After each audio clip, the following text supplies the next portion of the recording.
आरोपी मोहम्मद शाहजाद कडून आता सैफ अली खानवर हल्ला करण्यात आल्याची माहिती पोलिसांनी दिली आहे। तर आरोपी मूळ बांगलादेशातील असल्याचा सुद्धा संशय पोलिसांना आहे। या आरोपीकडे भारतीय कागदपत्र नाहीयेत अशी ही माहिती पोलिसांनी दिली आहे। तर हा आरोपी 5 ते 6 महिन्यांपूर्वीच मुंबईत आला होता आणि विजय दास या नावानं त्याचं वास्तव्य मुंबईमध्ये होतं अशी ही माहिती पोलिसांनी दिली आहे। तर आरोपी ठाण्याच्या कासार वडवलीमधून अटक करण्यात आलेला आहे। सध्या त्याची चौकशी सुरू आहे। दरम्यान हा आरोपी भारतात असताना कुणी त्याची मदत केली याचीही चौकशी होणार आहे। तर हाऊसकीपिंग एजन्सीमध्ये आरोपीला काम नेमकं कसं मिळालं हेही पोलीस तपासणार आहेत। या आरोपीनं कामासाठी कागदपत्र नेमकी कशी मिळवली याची सुद्धा चौकशी आता होणार आहे। तर या आरोपीनं कामासाठी कागदपत्र कशी मिळवली याची चौकशी पोलीस करणार आहे। या संदर्भातली आता माहिती मिळते। तर हा आरोपी विजय दास या नावानं मुंबईमध्ये वास्तव्य करत होता। अधिकची माहिती जाणून घेऊयात ग्राफिक्सच्या माध्यमातून। तर या आरोपीचं नाव मोहम्मद शरीफुल इस्लाम शहजाद असं असल्याचं कळत आहे। या आरोपीचं वय 30 वर्ष आहे। तर मोहम्मद शहजाद हा बांगलादेशी असल्याचा संशय पोलिसांना आहे। या आरोपीकडे भारतीय कागदपत्र देखील नसल्याची माहिती पोलिसांनी दिली आहे। हा आरोपी 5 ते 6 महिन्यांपूर्वी मुंबईत आला होता। तर मुंबईमध्ये विजय दास या नावानं तो वास्तव्यास होता। तर आरोपी हाऊसकीपिंग एजन्सीमध्ये काम करत होता अशी ही माहिती मिळते। चेंबूरनंतर आरोपीला पहाटे 4 वाजता खार पोलीस ठाण्यात आणलं। तर आरोपी पश्चिम बंगालच्या नदिया जिल्ह्यातील असल्याची देखील माहिती मिळते। 2 दिवसांच्या शोध मोहिमेनंतर पोलिसांनी आरोपीला बेड्या ठोकल्या।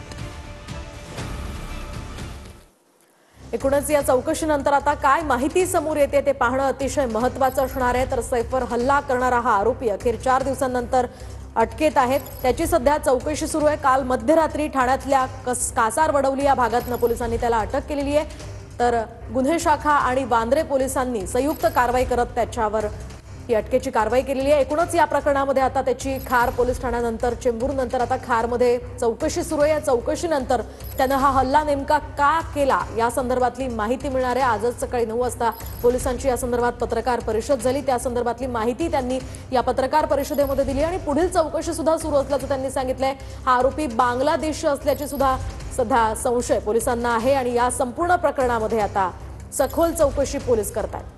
तर त्याची कस्टडी मिळवण्यासाठी आम्ही प्रयत्न करणार असल्याचं पोलिसांनी सांगितलेलं आहे। 5 ते 6 महिन्यांपूर्वीच हा आरोपी मुंबईत आला होता। विजय दास अशा नावानं तो राहत होता। त्यामुळे आता त्याला भारतीय कागदपत्र मिळवण्यासाठी नेमकी कुणी मदत केली, नाव बदलण्यासाठी कुणी मदत केली तेही तपासलं जाणार असल्याची माहिती आहे। आणखी एक महत्त्वाची बातमी या संदर्भात समोर येते। आरोपी चोरीच्या उद्देशानं सैफच्या घरी शिरला होता अशी माहिती पोलिसांनी दिली आहे। तर घर अभिनेता सैफचं असल्याचं आरोपीला माहिती नव्हतं। कन्स्ट्रक्शन साइटवर सुद्धा काही दिवस या आरोपीनं काम केल्याची माहिती मिळते। तर आरोपी चोरीच्याच उद्देशानं सैफ अली खान याच्या घरी शिरला होता असं कळतंय। त्यानं मात्र आक्रमक होऊन सैफवर हल्ला केला आणि या संपूर्ण प्रकरणानंतर त्याला हे घर अभिनेता सैफ अली खानचं होतं हे माहीत नसल्याचं पोलिसांनी सांगितलेलं आहे। या संपूर्ण प्रकरणामध्ये आता पोलीस त्याची कसून चौकशी करतात। तर याआधी तो इतर ठिकाणी काम करत होता। हाऊसकीपिंगच्या एका एजन्सीमध्ये सुद्धा तो असल्याची माहिती आहे। कन्स्ट्रक्शन साइटवर सुद्धा त्यानं काही दिवस काम केलंय अशी ही माहिती सध्या मिळते। आता या संपूर्ण प्रकरणामध्ये सगळी तपासणी होणार आहे। दरम्यान ठाण्यातल्या लेबर कॅम्पमधील कारवाईचा हा व्हिडिओ आता TV9च्या हाती आलेला आहे। मध्यरात्री लेबर कॅम्पमध्ये पोलिसांनी चौकशी केली होती आणि लेबर कॅम्पच्या कर्मचाऱ्यांना आरोपीचा फोटो दाखवत पोलिसांनी चौकशी केली। मध्यरात्री 3 वाजता 200 पोलिसांनी सापळा रचत या आरोपीला बेड्या ठोकल्या आणि त्याचाच हा एक्सक्लुझिव्ह व्हिडिओ सध्या TV9वर आपण पाहतोय। एकूण सगळ्याच या कामगारांना रांगेत उभं करून पोलिसांनी कसून चौकशी केली। आरोपीचा फोटो दाखवत प्रत्येकाला विचारणा केली आणि त्यानंतर ठाण्यातल्या कासार वडवली या भागातनं या आरोपीला बेड्या ठोकण्यात आल्यात। मध्यरात्री 3 वाजताची हे दृश्य आपण पाहताय।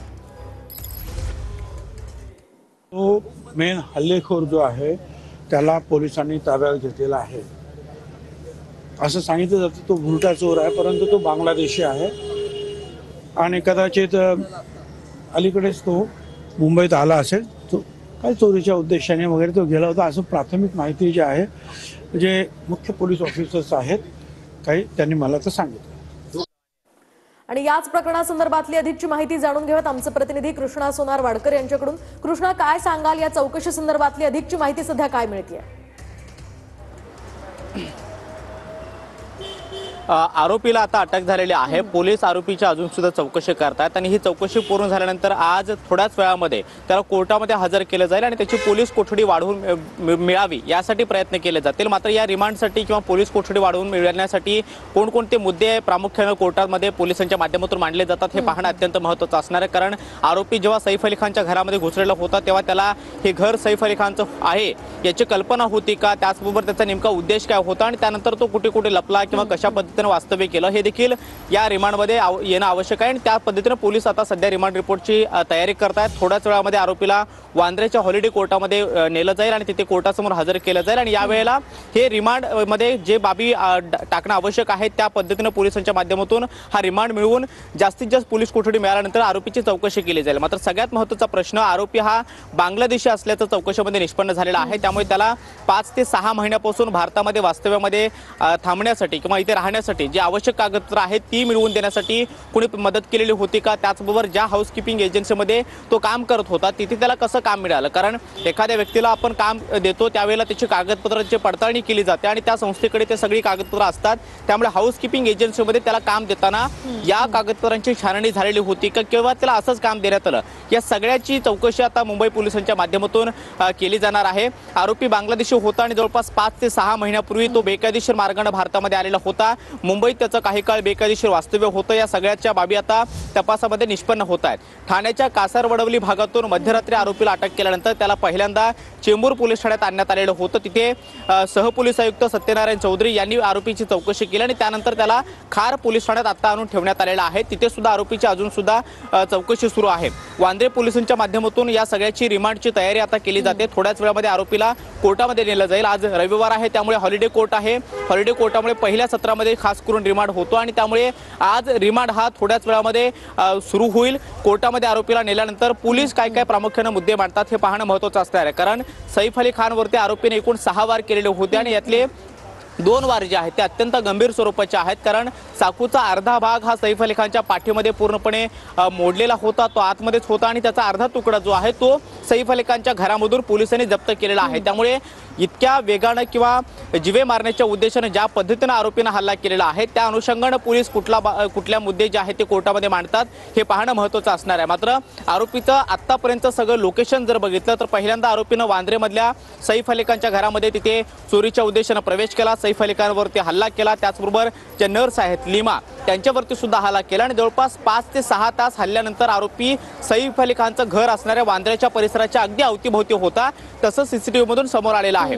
यानंतर आरोपी वांद्रे स्टेशनला गेला, वांद्रे स्टेशनवरून दादरला गेला, तिथे त्याने एका मोबाईल शॉपमध्ये हेडफोन्स खरेदी केले आणि पुन्हा एकदा दादरमधून मध्य रेल्वेवरची ट्रेन पकडून तो ठाण्यामध्ये गेला आणि तिथे ठाण्याच्या कासरवडवली भागामध्ये जे मजुरांचा कॅम्प आहे त्या भागामध्ये लपण्याचा त्याने प्रयत्न केलेला होता। मात्र पोलीस जेव्हा मध्यरात्री त्या ठिकाणी पोहोचलेले होते तेव्हा त्या लेबर कॅम्पच्या पाठीमागच्या बाजूला जे जंगल आहे तिथल्या जंगलाच्या झाडांमध्ये झाडी झुडपांमध्ये आरोपी लपलेला होता आणि त्या अनुषंगाने पोलिसांनी तयारी की सगळीकडे फिल्डिंग लावली आणि त्यानंतर आरोपीला ताब्यात घेतलं, त्याला अटक करून चेंबूर पोलीस ठाण्यामध्ये आणलं। हा सगळा घटनाक्रम सगळे अपडेट्स आम्ही तुमच्याकडनं जाणून घेणार आहोत। तुर्तास धन्यवाद दिलेल्या या सविस्तर माहितीसाठी।